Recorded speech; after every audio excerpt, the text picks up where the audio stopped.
Welcome to Mass Coaching Academy. A yau ma kamar kullum za mu koyi jimloli masu amfani cikin Turanci da Hausa. Za mu fara. A yau za mu koyi wasu hanyoyi da ake cewa ina zuwa da Turanci. I'm coming, ina zuwa. I'll be there soon, zan iso ba da jimawa ba. Just a minute, I'm on my way. Just a minute, I'm on my way. Minti ɗaya, ina kan hanya.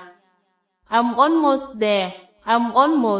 there, ina dab da zuwa. Wait for me, I'm coming. Dan jira ni, ina zuwa. Duka za a iya amfani da su wurin cewa ina zuwa da Turanci. Mun gode da karatu tare da mu. Thank you. Mass Coaching Academy, makarantar ku ce.